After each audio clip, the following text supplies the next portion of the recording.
I now turn it over to Oversight Member and the next Chairman of the Judiciary Committee, Jim Jordan. Thank you, Jamie. So I would just start with this question. What part of Mr. Comer's presentation was Russian disinformation? I mean, never forget what happened on October 19th, 2020, 15 days before the most important election we have in our country. Who's going to be the next president of the United States? 15 days before that, Mr. Brennan, Mr. Clapper, and 49 other people signed a letter that said the following. It is for these reasons that we write to say that the arrival on the U.S. political scene of emails purportedly belonging to Vice President Biden's son, Hunter, has all the classic earmarks of a Russian information operation. They further went on to say, we want to emphasize that we do not know if the emails provided to the New York Post are genuine or not, just that our experience makes us deeply suspicious that the Russian government played a significant role in this case. And of course, that letter became the pretext for suppressing this story, again, just days before the most important election we have in our country. So I would ask this, was J.P. Morgan's suspicious activity report to the Treasury Department, was that just a classic earmark of a Russian information operation? How about when Hunter Biden sent the email that Mr. Comer pointed to? Sent the email asking for keys to his new office space, one for himself, one for President Biden, one for his uncle Jim Biden, and one for the emissary for the chairman of the Chinese energy company CFCC. Was that just Russian disinformation operation in place? What part of Mr. Comer's presentation prompted the FBI to go to Facebook and say, hey, you want to be on the lookout for Russian misinformation here this election season? What part of his presentation would prompt that? And I think it's also important to understand, never forget how this story has changed.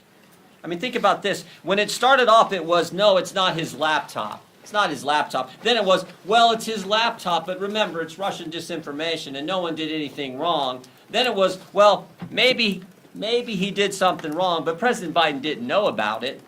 And now it's, well, maybe President Biden knew about it and was involved, but it didn't influence his decisions. In fact, yesterday, there was a story in Politico which said that. The story in Politico yesterday, investigating the investigators, dim strategists to launch counterpunch to House GOP. Story in Politico yesterday, here's what I said in there. Quote, no evidence has publicly emerged that Joe Biden's decisions were affected by his son's business dealings. Wow, so we've went from it wasn't his laptop and it was Russian disinformation to, oh, whatever was in there didn't affect the president's business dealings, even though he was involved, even though the laptop was real, even though it wasn't disinformation. That's how far we've come. So I think there are all kinds of questions that need to be answered, and we're determined to get there. Here's some of them that I have. Did the FBI brief Twitter as well? We know they briefed Facebook. We know that had an impact on the election. There's been surveys done where thousands and thousands of voters across this country said it might have impacted their decision in the election in 2020. Did the FBI brief any of the 51 former intelligence officials who signed that letter? Again, that letter that became the pretext for suppressing this story. Who did the briefings? Who briefed Facebook? Here's a name that I think is interesting. Timothy Thibault. So Mr. Thibault, now remember, we just did a report 2 weeks ago, Judiciary Committee, a report that talked about the political influence and the political shenanigans going on in our Justice Department based on 14 FBI agents who've come talk to our office as whistleblowers. One of those agents said, and this is the term he used, he said, at the highest levels of the FBI, specifically the Washington field office, he said it's rotted to the core. Not talking about rank and file agents. They're doing good work. Talking about the top people at the Washington field office. We had another whistleblower who brought up the name Mr. Thibault and said Mr. Thibault is pressuring agents to catalog and categorize cases in a specific way to satisfy this narrative about domestic violence extremism. But what's interesting is a different whistleblower, one who didn't come to our office, a different whistleblower who went to Senator Grassley's office, said that Mr. Thibault, by the way, the head of the special agent in charge at the Washington field office, Mr. Thibault is also the guy who suppressed information about the Hunter Biden story in October of 2020. I'd like to talk to Mr. Thibault. In fact, we have asked to talk to Mr. Thibault. Even though he said publicly, I welcome a chance to answer questions, he's refused to come in and talk to us. That's someone we need to talk to. Why has the Biden administration suddenly changed their position on suspicious activity reports? Used to be, Mr. Comer wanted to see him, any member of Congress, any chairman wanted to see him, any ranking member wanted to see him, any member of Congress, any committee. You got a chance to see him. Suddenly, no, we can't see him. I think Mr. Comer and our team at the Oversight Committee would kind of like to see the other 148. They've seen 2.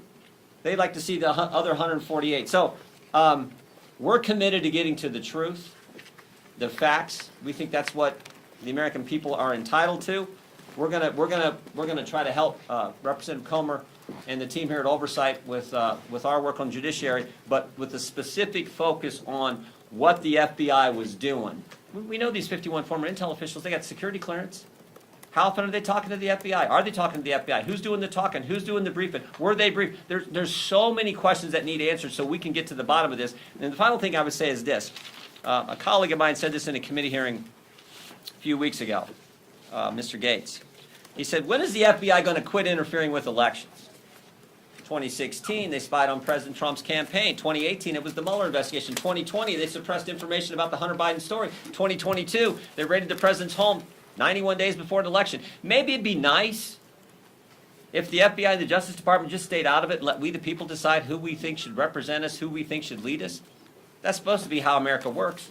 So this is the focus on the Judiciary Committee, the political nature at the Justice Department, and the linkage now to what was happening with the Hunter Biden story, again, just 15 days before we have presidential elections.